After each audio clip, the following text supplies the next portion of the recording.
Okay, so like what's with like all the Draconians like corrupting their soul online? Like, why is everybody absolutely out of their mind, unhinged? Why are we so weird? Okay, why is there so many fucking weirdos online? This was literally a requested video by the Hatchlings in the Hatchling Clan Discord server. So if you haven't joined us already, it's the first link in the description down below. It's a community that's free for the dragon lovers. And if you have any questions about like the dragon path, the draconic path, dragon magic, draconic Wicca, Draconianism, dragon alchemy, anything, like, you're more than welcome to ask us over there. Link down below, free for you to enjoy. This video is prompted from the hatchlings over there, and we're just going to cover basically my best 13 tips on how to avoid soul corruption within the path of the dragon and how to spot it so you can avoid others who might have already corrupted their soul. So let's go. There are too many people I've encountered along various dragon paths who have now corrupted their souls along the dragon path. And these are the red flags to watch out for in others and within yourself so you don't corrupt thyself. So these are also applicable to you, my friends. Like, we don't want you to fall into any of these traps either, because they can be very easy to just accidentally fall into, and that's why soul corruption on the dragon's path is such a scary thing and something that we absolutely need to raise awareness about because it happens far too often. So number one, we have the most important key in any path of the dragon is to not lose your humanity. No, this isn't the path of rejecting our humanity for becoming the dragon in exchange or at the cost of your human nature.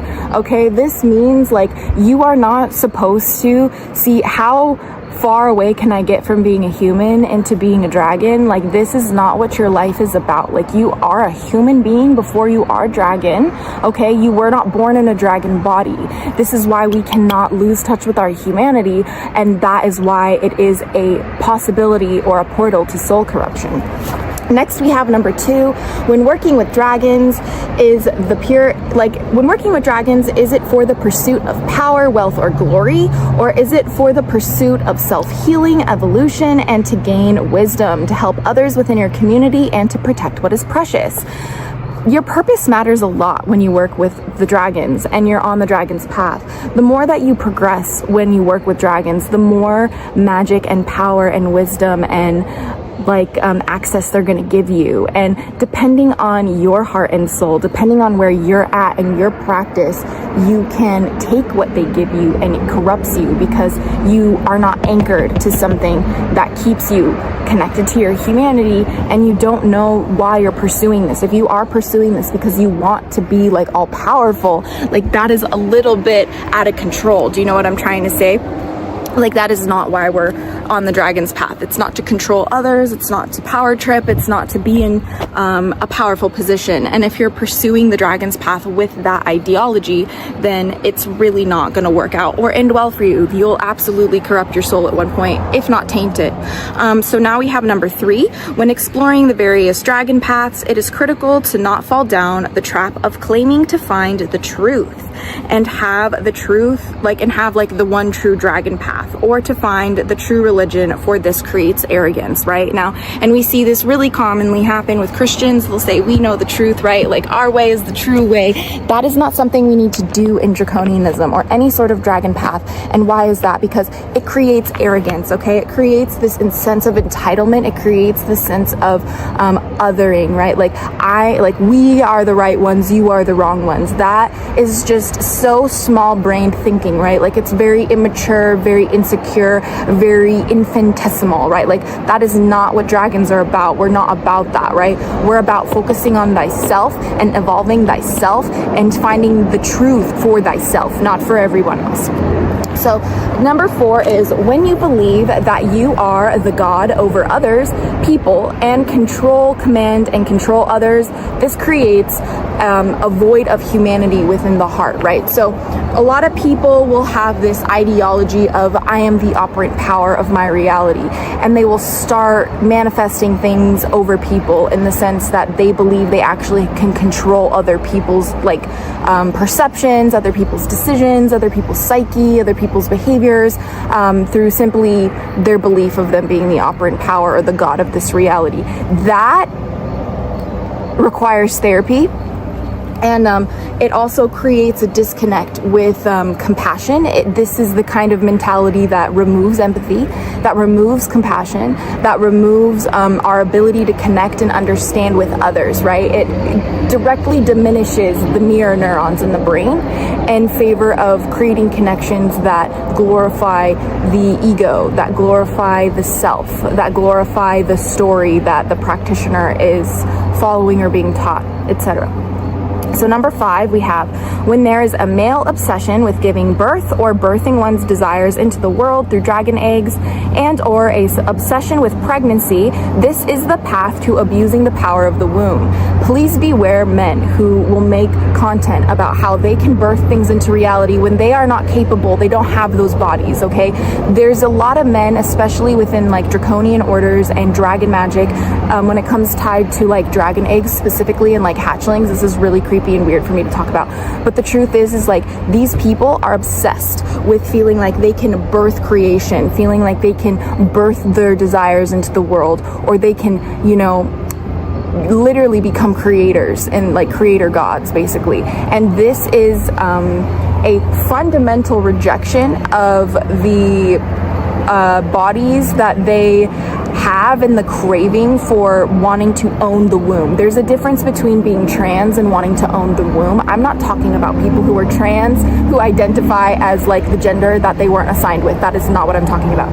I am talking about people who know they are men, who love being men, who identify as men, yet they want to control the power of the womb in this way. That is what I'm talking about, okay? Like, do not follow people who talk about this stuff.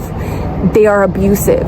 They are some of the worst corrupted souls I've ever seen on the dragon path. It really deeply scares me in the sense of I see how these people delude themselves and delude others, and a lot of people get hurt in that process because there is almost a fetishization of the dragon, right? Like of the dragon eggs, of mating with dragons, of relationships with dragons romantically or sexually. Like, ew, please stop. It's fucking gross. Okay, you've corrupted your soul if you got to that point.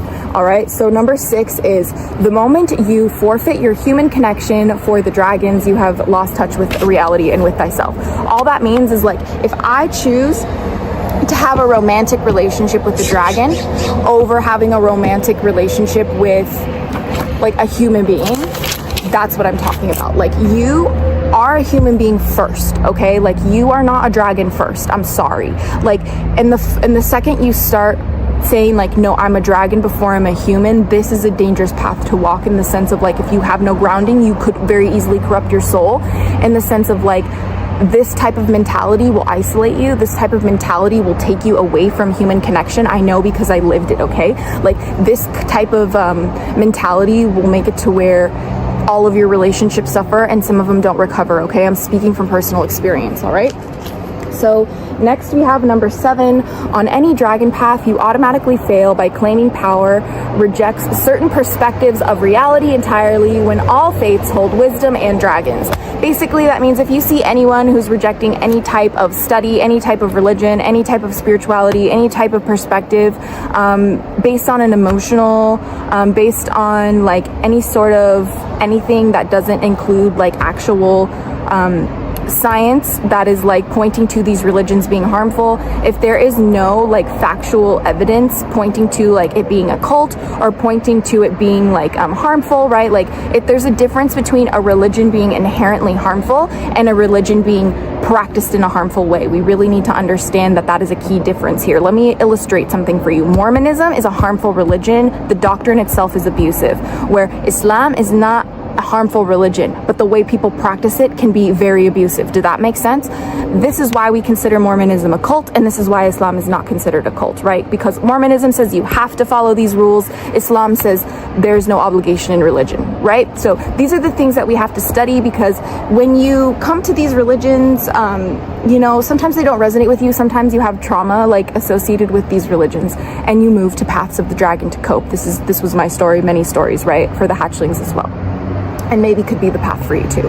And all I'm trying to say is that you are not righteous for rejecting people's perspective. Like, you are not righteous for rejecting history, mythology, science in a way that proves dragons were around, right? Like, you are not righteous for rejecting the dragons within Islam. You are not righteous for rejecting the dragons within Christianity. Like, you are not righteous for rejecting like the dragons within Hinduism. Like, no, like, you have to understand that when we're on the path of the dragon, we have to study the dragons in all and learn about the wisdom in all things. Like, that is what makes us dragon witches, okay? Anyone else who's like not taking that study seriously or kind of deluding themselves a little bit of a LARP kind of a thing, live action role play, right? So next we have number 8, scoffing at or making fun of trauma-informed care, regulating our nervous systems to heal the broken heart and to recover from complex trauma is often a signal of a desire for control or a lack of maturity. So anyone who's going to be like, oh, I don't want to like what does she think she's doing, talking about all this like trauma-informed care. Yeah, it's necessary. People get hurt, people get abused. I don't tolerate that. Okay? And you shouldn't tolerate that either. And people who aren't going to go out of their way to educate you how to regulate your nervous system, how to make sure your comfort is prominent, and the most important priority, people who are going to diminish your trauma or diminish your anxiety or diminish your desire for comfort and your desire for consent, by the way, like, these are the things that are unacceptable. That if anyone is peddling a type of practice where these teachings aren't critical and aren't top priority, then that is evidence of soul corruption via power, via desire, via something else, okay? Because that is not informed care for your growth, okay? That is what these paths are for.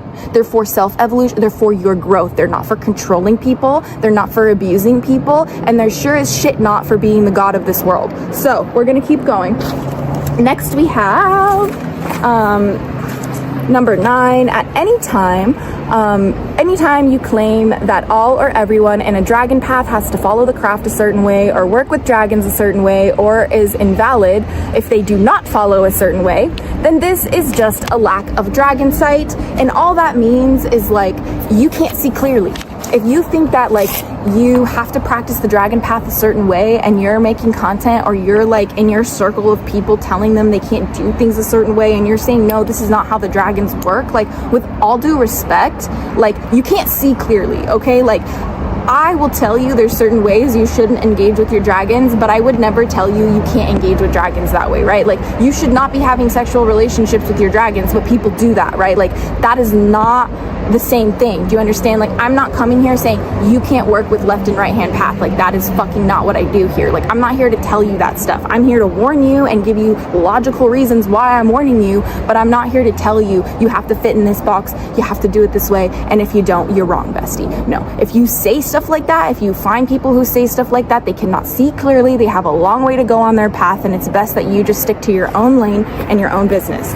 And next we have number 10. If there is an obsession with taboos, then there is a serious need to evaluate why. So what I mean by taboos, like, does somebody or a draconian or a dragon witch or anyone really have an obsession with having sex with dragons? Do they have an obsession with blood magic? Do they have an obsession with sex magic? Do they have an obsession with death magic? Do they have an obsession with things that are considered kind of like, that's not really like what we do? There's a difference between learning about taboos and being educated about taboos, and there's a difference between being obsessed with them to the point to where all you talk about it is your personality trait. Please stay away from people who are obsessed with taboos. It is very scary usually why they are obsessed with these taboos. People like this need therapy. They do not need a YouTube channel or a podcast or a Patreon. So, and we move along. Number 11, if there is any sense of being better than others or a superiority complex, then they are often already a bigot at this point, and so run basically. Yeah, all I'm trying to say is, like, anyone who tries to tell you that if you're in this path, you're better than others, or they're better than others because they have this knowledge, or they have access to this like higher wisdom that makes them better than people. This is how ideologies like racism, like misogyny, like capitalism, like white supremacy, like all of these like ideologies breed in environments like that, because you're creating a sense of superiority complex. You're creating an othering system, right? An us versus them. And that's not what this practice is about. This practice is not about about being powerful over people. It's not about being superior over people. Hashtag becoming the living God is retarded sometimes, okay? Because why? You guys literally rot your brains, okay? You become like slow in the sense you can't understand people, okay? Like this is why I'm angry, okay? Like you become offensive in the way that you treat other people. You literally become abusive. You start gang stalking people, okay? You think that you're all powerful, yet the thing that if somebody says on their YouTube channel like triggers you so bad you have to verbally abuse people, like that is called brain rot, okay? And if what you're doing is actually slowing your brain down, okay? Like if it's actually hurting your ability to produce logical thoughts and reasoning, like it is actively taking your intelligence away. And I don't care if people get mad about that in my comment section. Like your practice should not be taking your intelligence away. It shouldn't be diminishing your worldview. It should be expanding your mind, expanding your heart, and expanding your ability to connect with other people. And I think people need to wake up about that. People need to wake up about the fact that like this isn't a path of self-serving. This is a path of self-sacrifice for the good of others, for the good of the collective. And if people are going to lose that purpose, if they're going to lose that understanding, that is the exact textbook definition of soul corruption that I'm talking about, okay?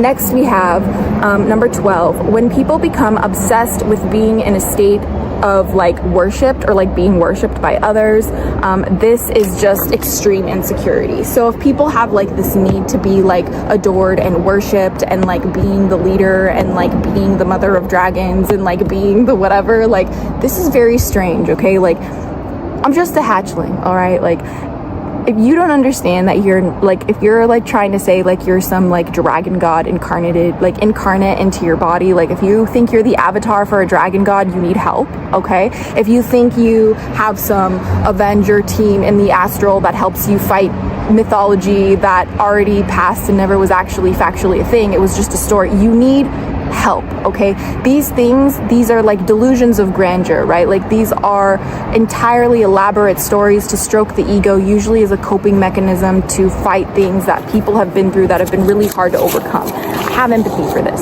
What I don't have empathy for is you pushing this narrative on other people and making them feel like they are less than, or making them feel like they are other or wrong if they don't subscribe to your version of it. Like this is what makes me the most angry, right? So lastly, we have number 13.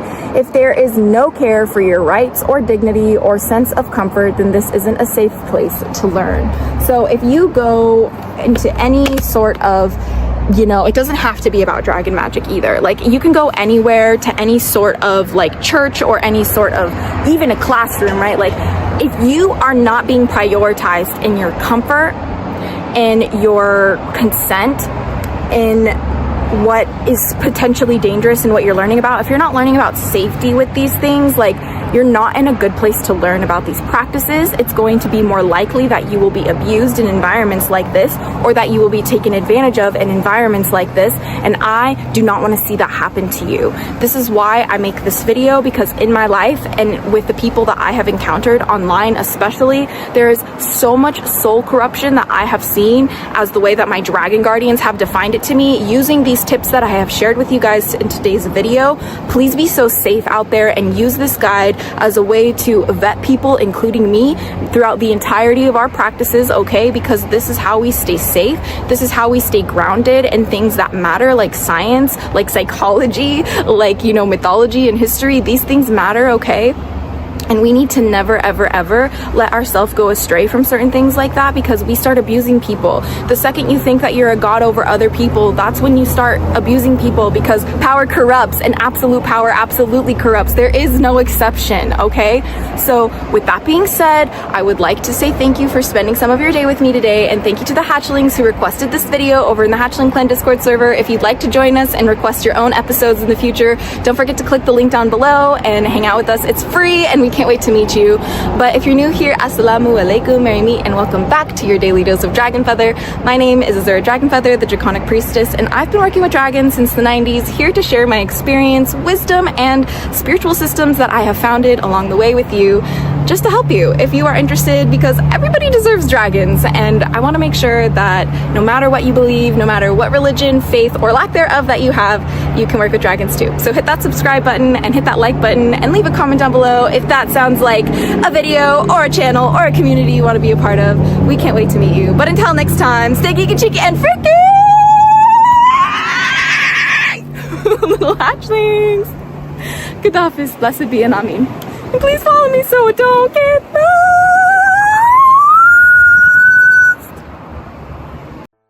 We'll see you back next time for your DDLDF, and like, comment, subscribe for your DDLDF. And if you didn't get enough, make sure to check down below to see what I'm up to and be in the know. So stay geeky and cheeky and freaky, little hatchlings. Stay geeky and cheeky and freaky just for